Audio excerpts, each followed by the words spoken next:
In this tutorial, you will learn how to clean the printer's printhead and platen. Press and hold the power button to turn off the printer.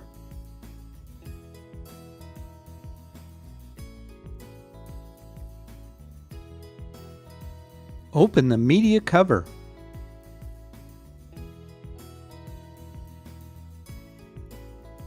Clean the printhead by rubbing the head cleaning pin tip on the dark area with a center-to-side motion.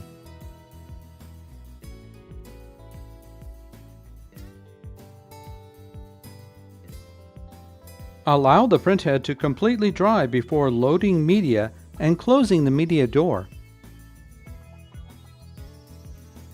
Do not use the head cleaning pin to clean the platen. Moisten a lint-free wipe with alcohol.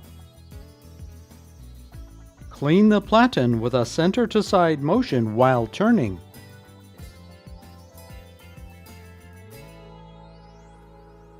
Allow the platen to completely dry before loading media and closing the media door.